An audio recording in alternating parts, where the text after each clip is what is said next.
तो बात समझ में आई? जी। तो प्रतिदिन का जो कार्य करना है, उस प्रतिदिन के कार्य में आपको अपने आप के बारे में जानकारी प्राप्त करना है। जी।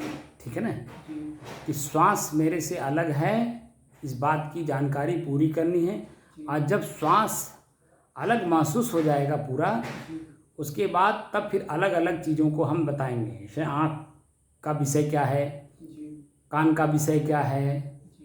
ठीक है? जब श्वास अलग मालूम हो जाएगा तो फिर ये चीज़ भी अलग अलग महसूस हो जाएंगे। लेकिन सबसे पहले तो आपको अपने श्वास पर ही केंद्रित करने में मन को बहुत समय लग जाएगा। और लेकिन ये अमृत का काम करेगा। ठीक है ना? ठीक है, अभ्यास किया जाए।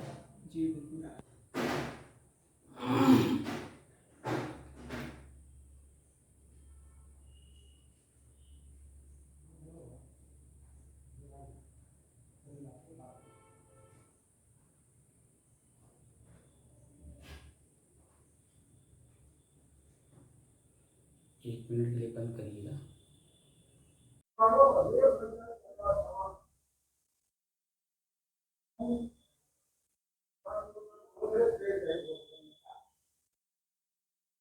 अपने ही चंचल मन को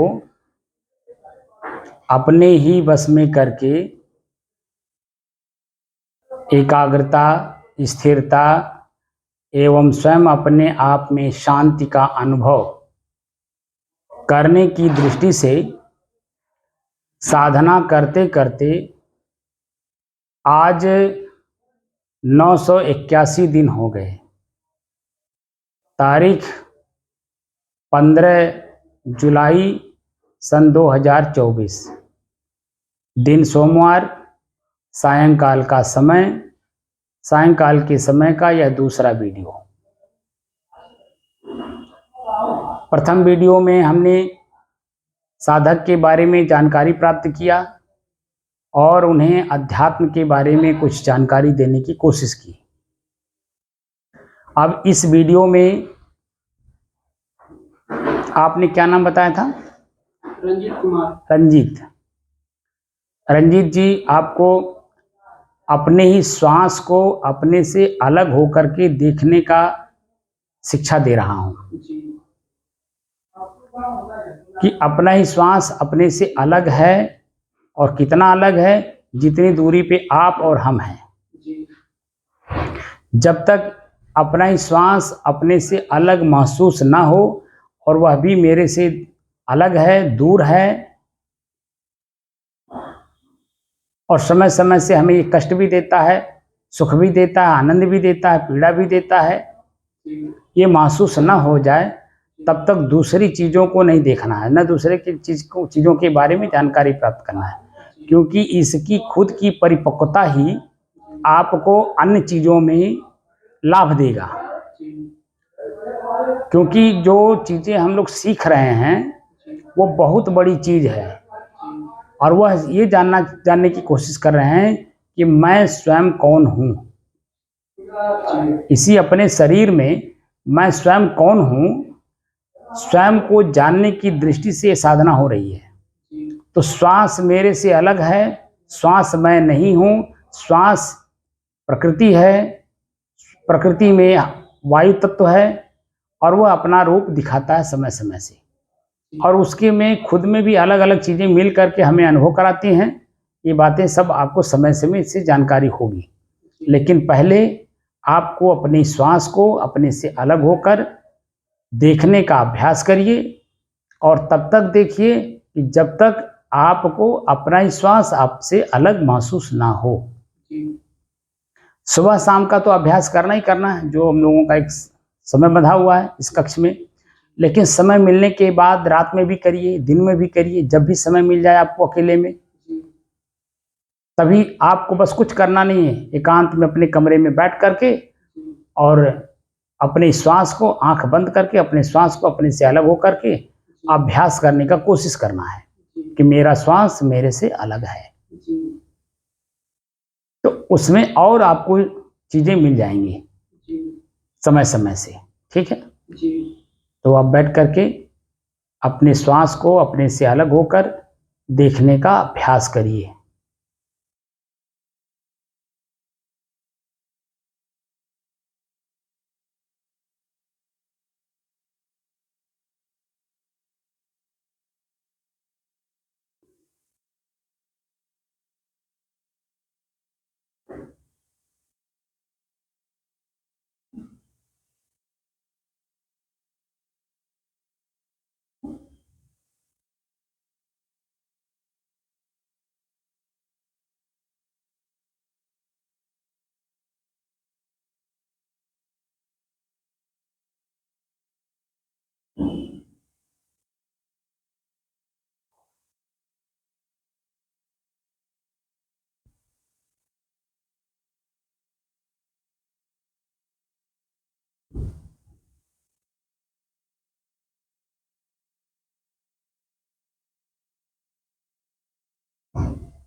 शाही बंदगी शाही बंद करिए।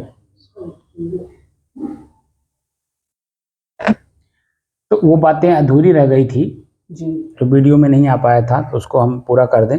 जी कि जैसे शरीर मैं हूं कि मेरा, जी तो मैंने पूछा कि ये शरीर मैं हूं कि मेरा, तो आपने पहली बात तो बताया कि शरीर मेरा है। जी लेकिन जब मैं घुमाया जी कि शरीर अगर आपका है तो आपका मतलब आपसे अलग होना चाहिए। जी जैसे आपका बंडी, आपका लुंगी आपसे अलग है, जी वैसे जो है आपका शरीर भी अलग होना चाहिए। जैसे बंडी कोई जबरदस्ती निकाल करके फाड़ दे जी तो आपको कष्ट नहीं होता, पीड़ा नहीं होता है। जी वैसे अगर शरीर में आपके उंगली कर काट ले कोई जी तो आपको दर्द महसूस नहीं होता है, नहीं होना चाहिए। जी लेकिन दर्द क्यों महसूस होता है? क्योंकि हम शरीर में हैं। क्योंकि शरीर में हम हैं, और शरीर में हम ऐसे हैं जैसे चीनी और पानी घुल मिल गया जी है ना। जी इस वजह से हमें दर्द मालूम होता है। जी लेकिन जब एक मरे हुए व्यक्ति को हम लोग शरीर को ले जा करके शमशान घाट पे जलाते हैं, जी तो उस समय में वो कुछ बोलता है? नहीं कुछ नहीं बोलता है ना। जी और उसके ऊपर हम कचरा फेंकें, फूल फेंकें, मट्टी फेंकें, कुछ करें, क्या वो किसी को कुछ कहता है? नहीं कुछ नहीं कहता है। जी तो जब शरीर मैं हूं, जी अगर ऐसा मान लेते हैं जी और चीनी पानी की तरह हम घुल गए हैं, जी तो शरीर में जो भी चीजें उत्पन्न होती हैं हमें समझ नहीं आता कि मेरे से अलग हैं और मुझसे करवा रही हैं। जी तो क्या होता है कि हम लोग गलत काम कर लेते हैं। जी तो शरीर मेरा है, ये बात तो पहले आपने कहा, जी लेकिन जब मैंने घुमाया कि अगर आपकी उंगली को काटा जाए तो आपको कैसा महसूस होगा, तो जी आपने फिर अपनी बात को बदल दिया कि शरीर ही मैं हूं। जी जो कि उत्तर आपने सही दिया था, लेकिन आपको जानकारी न रहने के नाते आप अपने ही उत्तर से मुकर गए, क्योंकि जब थोड़ा हमने घुमा दिया तो जो घुमाया वो सत्य दिखाई देने लगा, इसलिए उसको आपने मान के जी उत्तर को गलत कर दिया। और जब शरीर को मैं मान लिए तो हमने और घुमाया जी कि हम झूठ कहाँ नहीं बोलते। तो परिवार में किस जगह हम झूठ नहीं बोलते। जैसे आपके शरीर में दर्द हो, जी सर में दर्द हो, तो आप कभी कहते हैं कि मैं सर में दर्द हो रहा हूँ, तो कहते हैं कि नहीं मेरे शरीर में दर्द हो रहा है। जी तो फिर आपको अपने प्रश्न के उत्तर पे जो आपने पहले उत्तर दिया था जी वो मजबूती के साथ आपको कहना पड़ा कि नहीं शरीर मेरा है। जी तो शरीर मेरा है इसका आभास भी करना है, और इसी शरीर में मैं रहता हूँ। कहाँ रहता हूँ, शरीर मेरा कैसे है, मैं शरीर कैसे नहीं हूँ। जी तो मेरा शरीर है और शरीर में मैं रहता हूँ। जी तो अपने आप का पहचान करने की दृष्टि से ईश्वर शब्द का प्रयोग हुआ है कि जी शरीर में श्वास है, जी ईश्वर है। तो अपने ही श्वास को अपने से अलग होकर के देखिए। ई धन स्वर, ई माने यह, स्वर माने श्वास। जी आपका अपना ही श्वास जो हम लोग लेते हैं अपने नाक से या मुंह से, जी वह श्वास मेरे से अलग है, ये अनुभव ही नहीं हो पाता है। जी तो उसी को अनुभव करना है। अनु माने पीछे, भव माने उत्पन्न करना। यानी हम प्रयोग कर रहे हैं कि अपने श्वास को अपने से अलग होकर के देखने के लिए। जी तो जब मेरा श्वास मेरे से अलग है तो दिखाई देगा, लेकिन अगर मैं श्वास मेरे से अलग नहीं है तो नहीं दिखाई देगा। जी लेकिन श्वास अलग है तो कैसे महसूस करेंगे, कैसे देखेंगे अपने श्वास को। तो हवा कहीं दिखाई नहीं देता आंख से, जी लेकिन पंखा चल रहा है, हवा शरीर में लग रहा है, जी स्पर्श कर रहा है, तो मालूम होता है कि हवा चल रहा है। जी लेकिन पंखा चल रहा है और हवा शरीर में हमारे स्पर्श नहीं कर रहा है, तो हमें मालूम होता है कि पंखा बीमार है। जी तो श्वास दिखाई देता नहीं है, लेकिन महसूस तो होता है ना।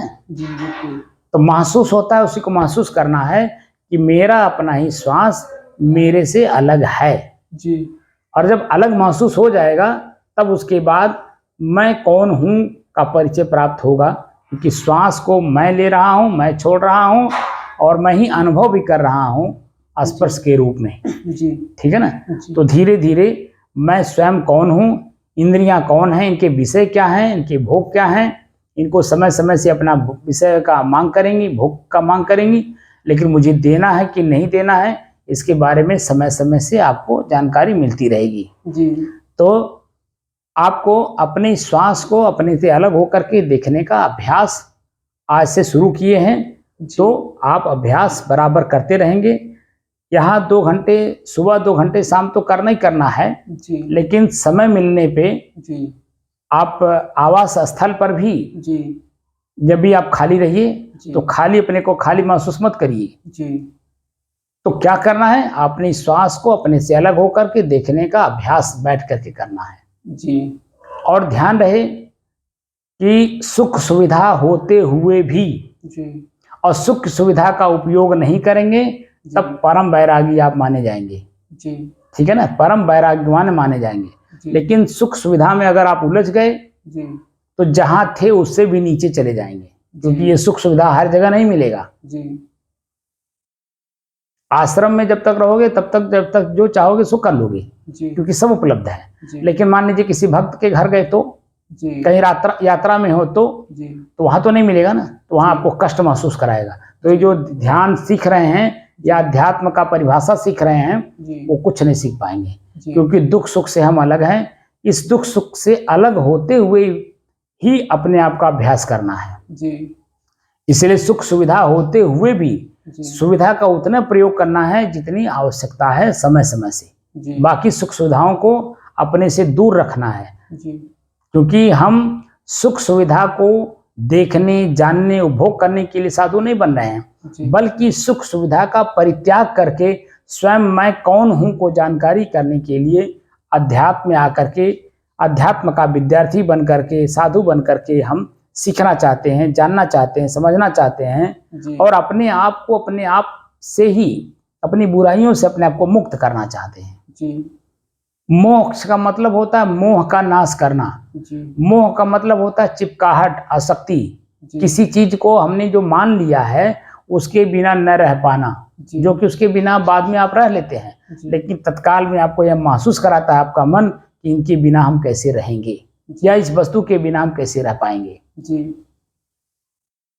ठीक है ना। जी तो मैं कौन हूं इसकी जानकारी प्राप्त करने के लिए आप साधु के जीवन में आए हो, साधु के पास आए हो, साधुशाही सीखने आए हो। तो साधुशाही को मन से सीखिए और अपने मन को खाली मत रखिएगा। खाली रखेंगे तो शैतानी करेगा। जी बिल्कुल इसलिए जो दिया जाए उसको याद करिए, जी जो दिया जाए उसका अभ्यास करिए, पठन पाठन का।